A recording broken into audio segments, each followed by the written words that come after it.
So going over 6.2 notes, circular motion. All right, so you've already done the lab, so you know a little bit about circular motion. You've already been introduced to the equations. Yes, you do. All right, so uniform circular motion is the movement of an object or particle trajectory at a constant speed around a circle with a fixed radius. All right, uniform circular motion, your speed is constant. No matter what direction it's going in, it's moving in a circle, that speed is going to be the same throughout. Now, I'm using the word speed because velocity, on the other hand, is a vector. It has direction in it, right? Yeah. So would your velocity be constant if something is moving in a circle? No. Why not? Because it has different direction. Right, it's got different direction. Okay, so the speed has a constant value. Your magnitude is constant. We're going to use V. We do use V in the equation, but V can be for, you can use it as a speed or you can use it as a velocity depending on what you're looking at, all right? So V has a constant value and only the direction changes, which is the velocity part. So finding speed. To find the objects, and I should change that to speed because we're not finding velocity because the direction is always changing. You need to find its distance. It says displacement vector over a time interval, but the distance over a time interval. Okay. You need to find how far it goes. We're going to look at distance, not displacement. My apologies. There's some things I need to go through and correct here. Okay, over a time interval. So the equation is for speed is going to be V equals 2 pi r over capital T, not the little t. Okay, so what is 2 pi r? 2 pi times radius gives you what? Circumference. That is going to be your circumference. You can write that down. Distance around a circle.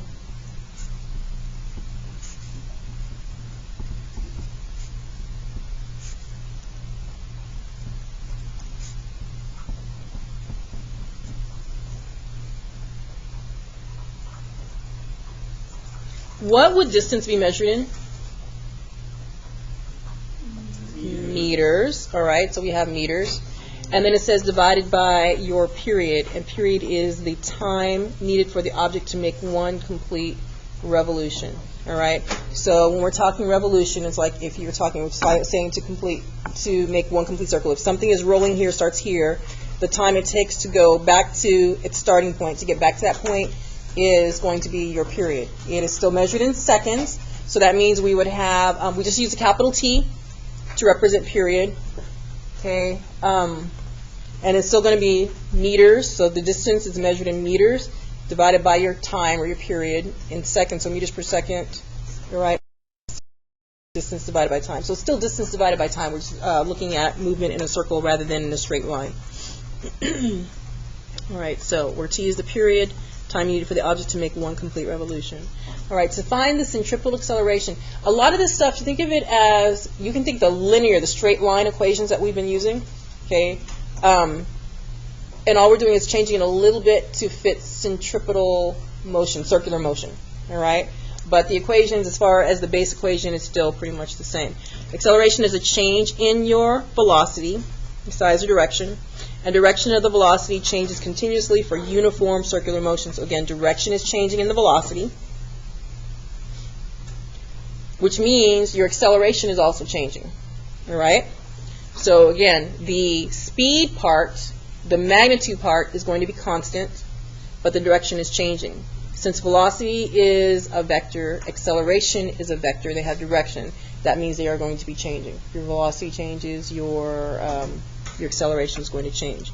So direction of velocity changes continuously for uniform circular motion. What is the direction? Acceleration is going to change always. All right? What causes acceleration? So back to chapter 4. What causes that acceleration? Force. A force. What kind of force? What kind of force? What kind of force? Net force. Oh. Net force. Net force. Okay, net force. Hold on 1 second.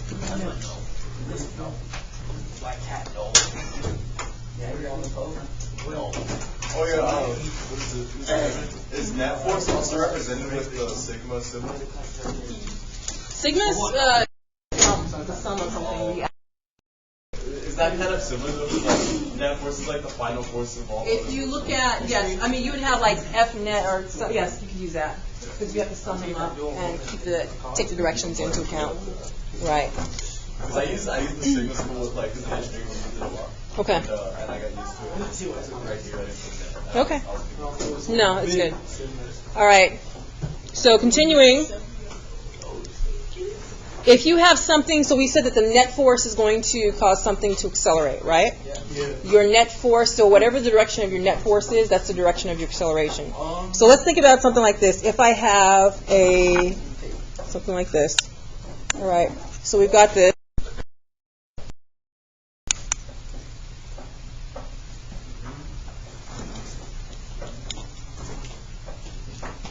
All right, so we've got this. And let's say that I have this marble that's going to be moving around in a circle.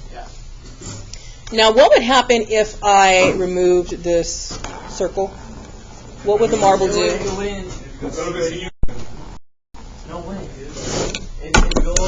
Okay, wait. Look what happens. Yeah, we have to observe. We're scientists. Look, it continues in one direction, whichever point it last touched. Okay, so look, watch it.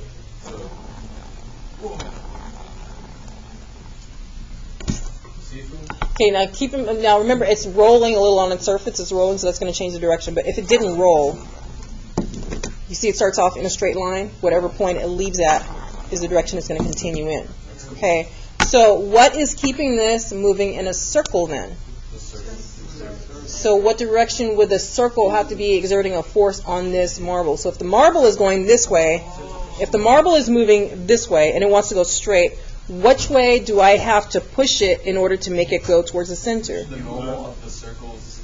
You said normal to the circle surface? Yeah. So basically you're saying perpendicular to the surface. Yeah, perpendicular. All right. So if it wants to go this way, it wants to go straight, I've got to push it at a 90-degree angle in order to make it angle. At this point, it still wants to go this way now. I need to push it at a 90-degree angle to, does everyone see? So it's always at a 90-degree angle to the direction that it's moving. All right, so let's say what happens is, I'm going to draw a line. Is that focused? Kind of? Y'all tell me because I can't see without my glasses. So it all looks blurry to me. Is it blind? All right, that's focused enough. All right, so let's see what happens is, I'm going to draw, and ideally this is supposed to be in the center of the circle. I don't think it's quite in the center. So let's say, Kevin.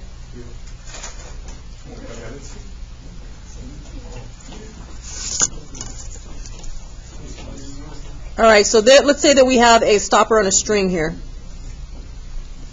Okay. Now, the direction of the velocity, all right, at that point. Do you remember when we were doing like instantaneous velocity? Instantaneous velocity in a graph? Okay, how would you draw your line to figure out the instantaneous velocity? If I gave you a curve, how would you figure out the instantaneous velocity? Draw the tangent line, so it's the same thing here. All right, so where is this stopper in the circle? Looking at the direction that it's moving. Okay, so if that rope was to break, then what's going to happen is your stopper would be moving in a line tangent to that. Yes, it's going to continue a straight line, which is about like this. All right, so that would be your velocity. All right, that's the direction of your velocity at that point. Okay, so V stands for velocity. And we just said that in order to keep it going in a circle, you have to exert a force in which direction? Perpendicular to this. So what happens is your force is provided by the string. Okay, in this case, it's going to be the string, but it can be anything. When you are running around a track, what keeps you moving in a circle? The track and what? Your shoe. So it's friction between your shoe and the track. Friction. Same thing if a car is going around a circle. If a car is moving around a circle, making a turn, it's got to be friction between the tire and the road. Okay? So anything like that, if you're looking at a roller coaster, Oh, like a merry-go-round or something? merry-go-round, all of it. Okay, so there's got to be something that is pulling it towards the center. Aerosol out there. Right, exactly. Okay, so your centripetal force is directed then toward which direction? Towards the center of the circle. Centripetal force is that direction, which means that's providing your net force, right? So your acceleration is also towards the center. Your force is directed towards the center. Your acceleration is directed towards the center. Yes, it would be good if you drew it.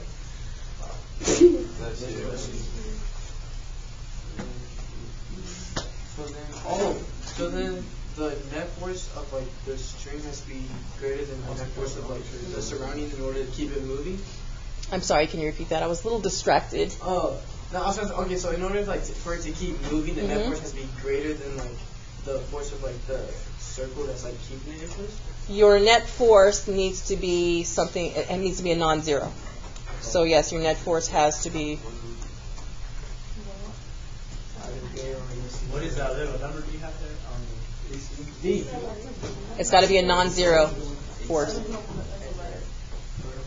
So V is for velocity or speed. All right, so that's if the string broke, it would move in a straight line. So that means, okay, so let's say that this thing is moving in counterclockwise direction. Let's say it's moving in this direction, right? That is the direction. It's moving around the circle. So I just want you to point.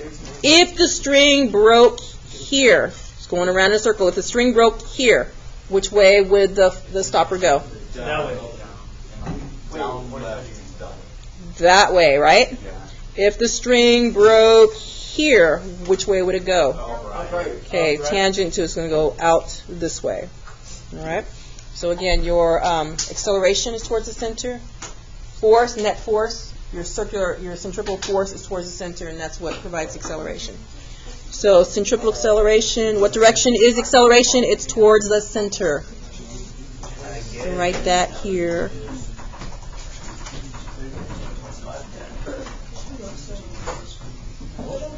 All right, I got that down. Wait, so that means gravity is a type of centrifugal if you're moving. Actually, yes, towards the center of the Earth. Like when you're flying a rocket. Gravity takes you towards the center of the earth, bro. Yeah. Except that it doesn't have enough. If you move too fast, then it just You know, fly out. like, gravity is 16 as 2 ways. Earth pulling you, and you pulling up on the Earth. All right, how do you think? This is the equation, ladies and gentlemen. Thank you. All right, so this is the equation for centripetal acceleration. It's your v squared divided by the radius. You're going to put it down and stop right now. Stop. Don't forget the rules for the classroom. All right.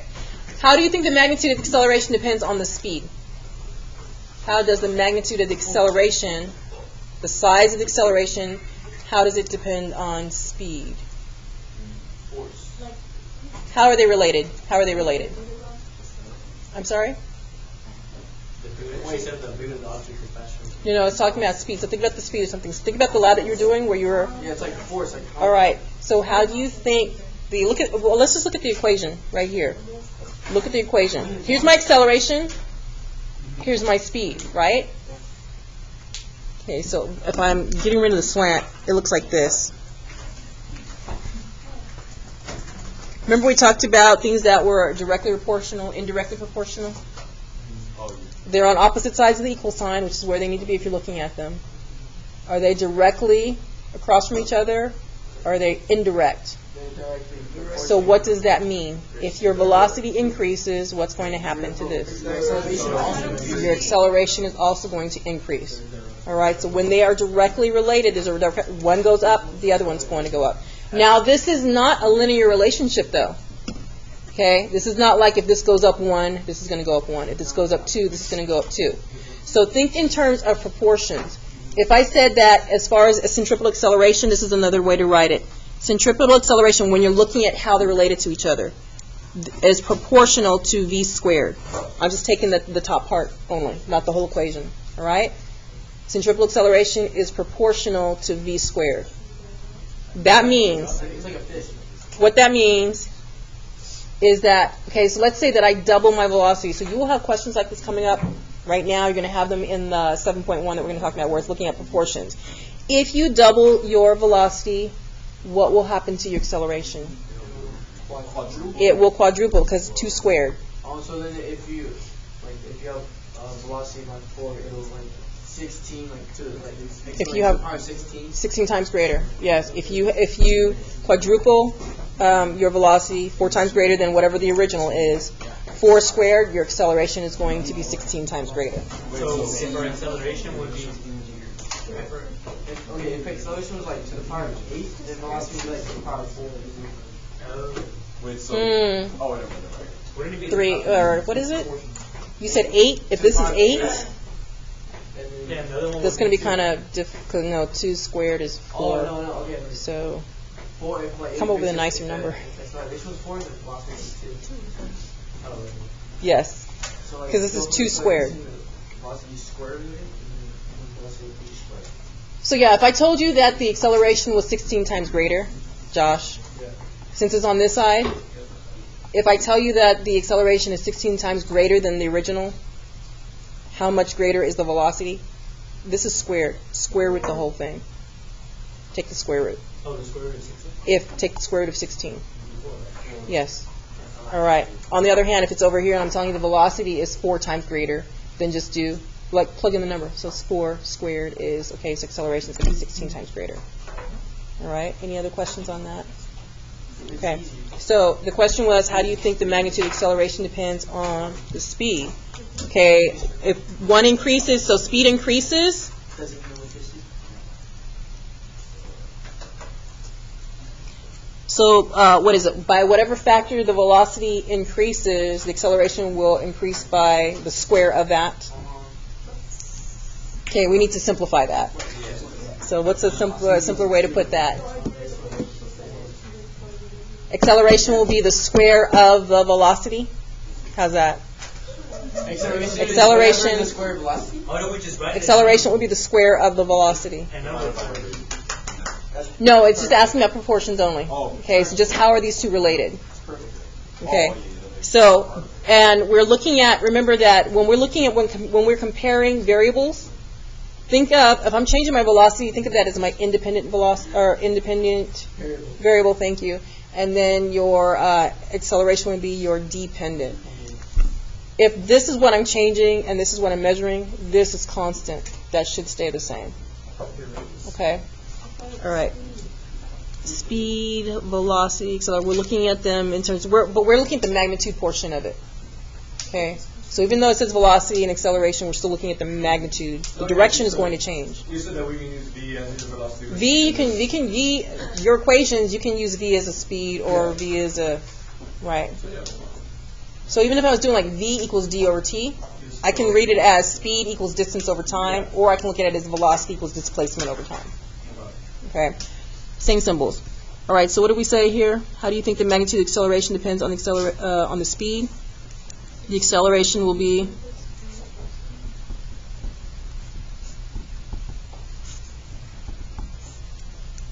or is proportional to, I like proportional to, is proportional to whatever you want to write. The acceleration is proportional to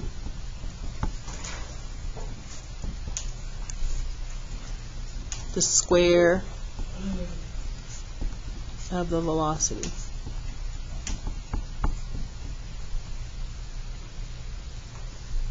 All right, now they're looking at another proportion. How do you think the magnitude of the acceleration depends on the radius of the circle? So in this case, if I was to write a proportionality equation, something is, this is A sub C, centripetal acceleration is proportional to 1 over the radius. So what does that mean? They are indirectly proportional. And in this case, it is linear, right? So just if the one goes up, the other goes down. When one goes up, the other goes down. Doesn't matter which one.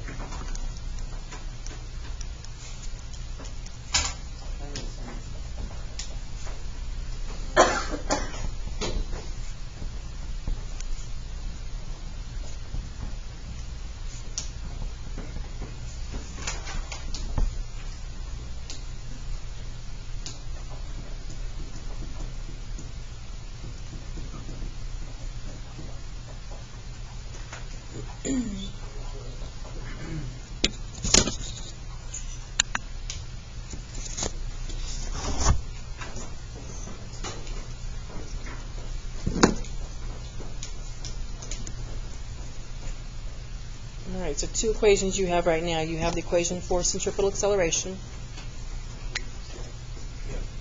You have the equation for your velocity or speed. V equals 2 pi r over t. That one. Okay, now down here we're looking at our centripetal force. Centripetal force is the net force towards the center of the circle. So the equation for what in a linear straight line, force equals what? How is force, and think about the equation for acceleration and force. What's the equation? Force equals mass times acceleration, right? We are still looking at the same equation, but now we're looking at it in a circle. So it's centripetal force, F sub c, equals mass times centripetal acceleration. So that's the base equation.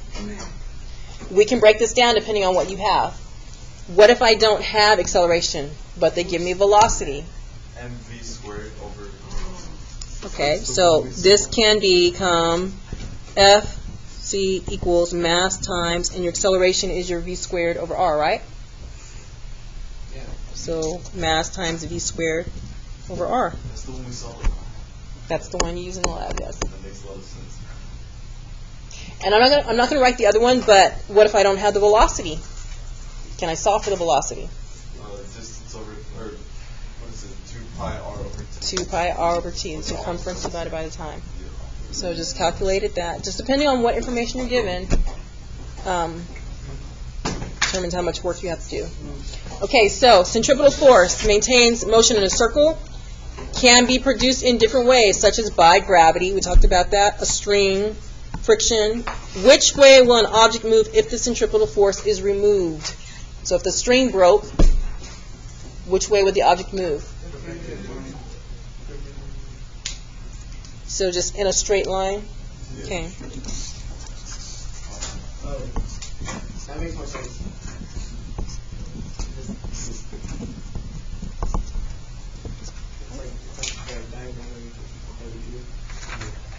Would it be in a straight line tangent to where? Tangent to the point where it was released? Okay. Yes, sir.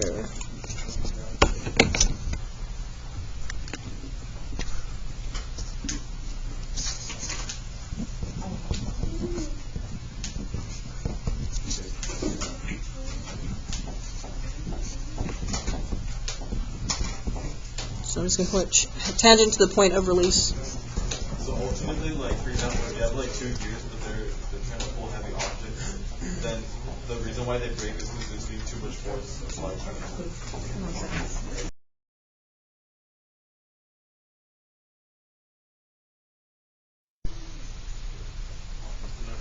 pull. All right. Okay. So, taking a look at this, just real quick, I'm going to go back to the front and take a look at the equations that you had down on the bottom. So we have your centripetal force equation. Centripetal force. Remember, you're working off your linear equations, but we are changing them into ones for circular motion. So force, as far as linear equation, was force equals mass times acceleration. It is still that, but for the circular motion, now what happens is your centripetal force, F sub c, centripetal force, is equal to the mass times your centripetal acceleration. All right? So you had an equation specifically for centripetal acceleration, which was this one right here. Centripetal acceleration equals your v squared, your speed squared, divided by your radius. So you can take this and break it down a little bit further. So instead of just having mass times centripetal acceleration, you can break down this into mass times and then break down your centripetal acceleration into the v squared over r. And then you can actually go a little bit further than that if you don't even have the velocity, because you have an equation for velocity. So v squared over r, this part right here, is for your centripetal acceleration. And then, where's the other equation? Velocity breaks down into, what was it, 2 pi r over t, this equation right here, 2 pi r over t. 2 pi r is what? Circumference of the circle, and then t, capital T, is the period, which is the time it takes to go around the circle.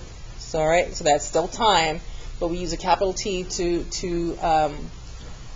for it being just the time around. So one cycle, or one, it's called a period, all right? How long it takes to complete one cycle of motion. Okay, so let's look at this problem here. Number one, make sure to make your list. All right, you're going to put it there. I'm going to go ahead and draw a line off to the side for the 2 columns, which is the way your homework should be set up. 2 columns, list. All right, so look at our list. We have a 13-gram rubber stopper is attached to a 0.93 meter string. The stopper is swung in a horizontal circle, making 1 revolution in 1.18 seconds. Find the tension force exerted by the string on the stopper. Okay, so we have, what information do we have here? What am I going to write down? 13 grams is what? Your mass, which you are going to change to kilograms. So 13 grams is how many kilograms? How do you go from grams to kilograms? How many places? Move it which way? 3 places which way? Left. So basically to go from grams to kilograms, you are dividing by 1,000. So 0.013 kilograms. Okay? The stopper is swung in a horizontal, is attached to a 0.93 meter string. Now, if you are swinging, keep in mind that the stopper is attached to a string, which is going to be swung in a circle, right? So this length becomes what? It becomes the radius.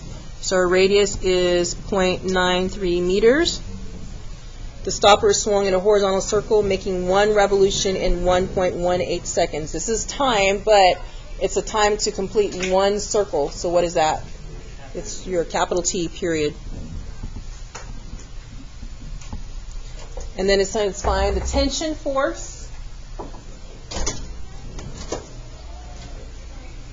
Find the tension force, which is, tension is produced by what? Tension force exerted by the string on the stopper. And remember, your string is what keeps it going in a circle. So your tension force is your centripetal force. So Fc equals question mark, that's what we're looking for. Okay, so what is the equation for centripetal force?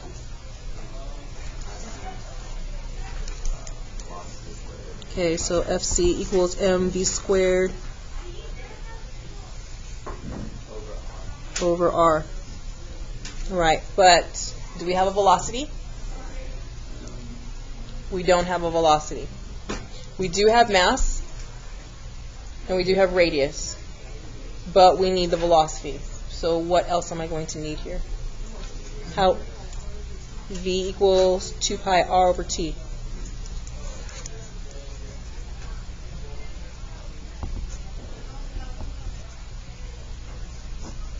All right, so go ahead and plug in your numbers to solve for your velocity.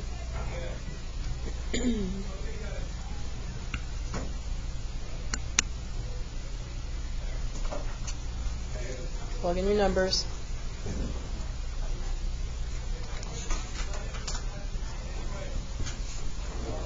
Two pi times the radius, which is 0.93 meters,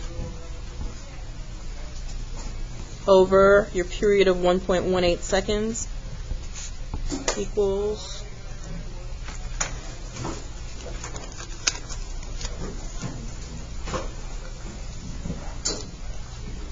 make sure don't just write pi, you need to calculate it out.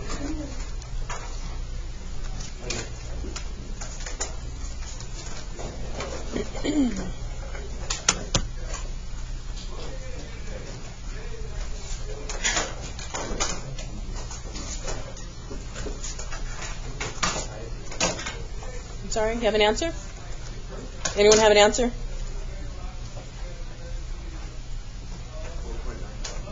4.95. Okay, now this is 4.95. We have meters over seconds, meters per second. Don't box it because that's not the answer. Or we just need it for this equation. So take that number, plug it back into this. Since we're looking for centripetal force, we have mass of 0.013 kilograms times your velocity squared. Velocity is getting squared, 4.95 meters per second. That gets squared with the units also. And then it's divided by your radius of 0.93 meters. Okay, so somebody calculate that. Let me know when you have an answer.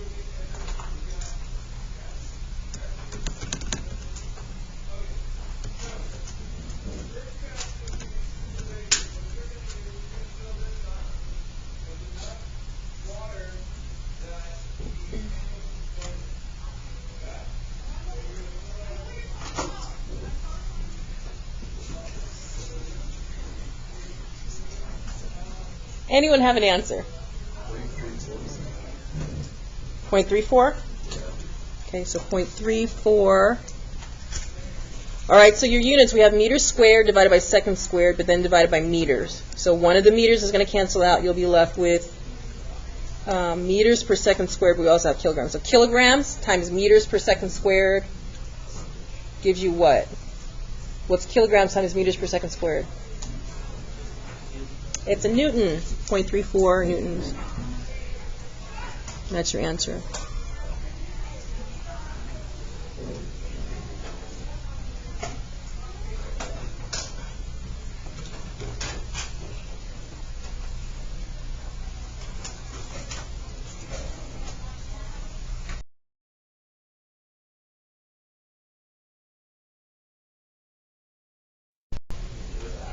All right, so next problem, number 2. I'm just going to draw a line here so I don't mix the list from number 1 up with number 2. Okay, a 35-kilogram child travels in a circular path with a radius of 2.5 meters. What do I have so far? The mass. Let's see if I can get that lined up. Mass. Okay, so mass is 35 kilograms. It's in kilograms, so we don't need to convert it. And you have what? Radius. 2.5 meters. As she spins around on a playground merry-go-round, she makes one complete revolution, so one circle every 2.25 seconds. That's your period. Time around one full circle is a period. So capital T, not a little t, capital T, 2.25 seconds. So A, you're looking for what is her speed, so you're looking for V. B, what is her centripetal acceleration? And C, what is the centripetal force? So basically what it's doing is it is breaking up the equation. It's stepping you through.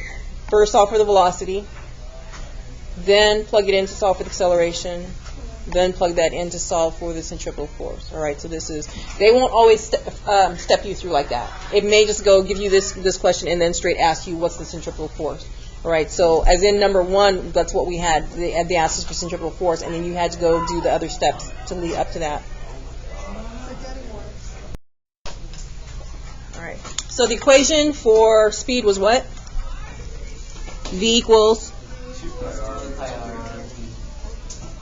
Go ahead and plug in your numbers and solve for that one.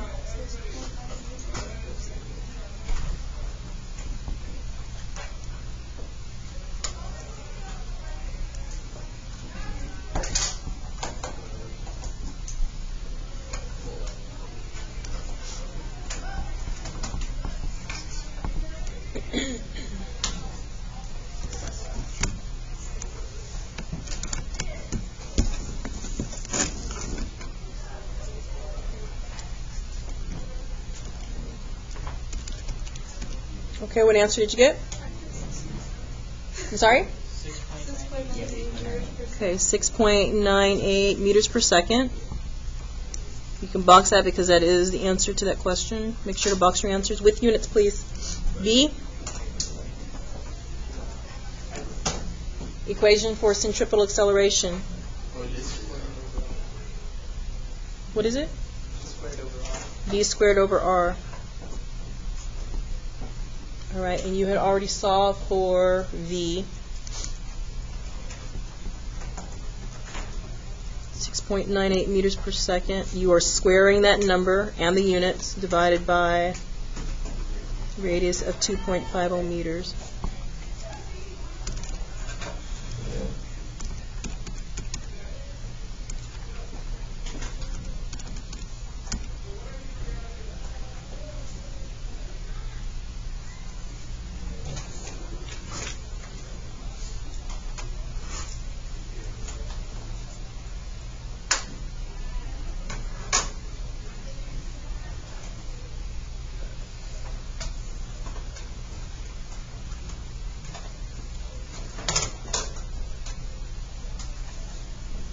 What answer did you get? Okay, good. 19.4. It's 488, so it rounds off to 19.49. Meters squared over seconds squared divided by meters is meters per second squared.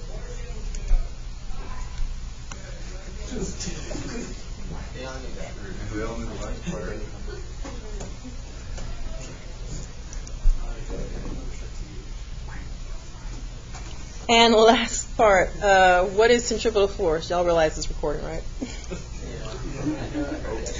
Centripetal force. Fc equals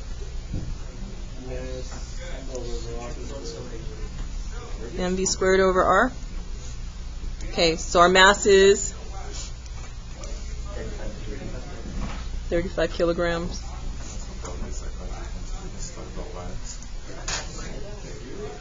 Actually, we could have gone either way. We could use the mv squared over, or we could just go the mass times acceleration squared also. Yes, you know. You want to do that one? That's okay. Okay. We'll just do both ways, right? Yes, you can do that way. So I will go ahead and leave it like this, and then I will do the other one down there so you can see both versions. So you have 35 times 6.98. If you're using the mv squared over r,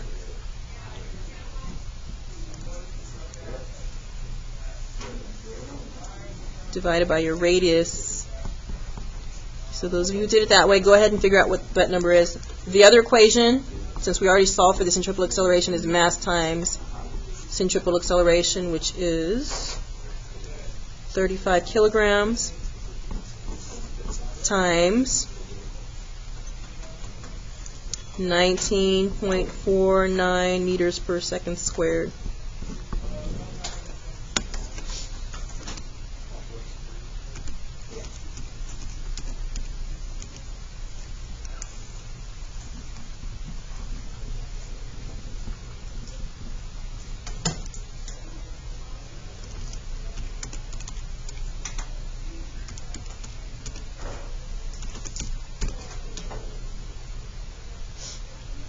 So the decimal value varies a little bit depending on which version you use, and that's just because of rounding.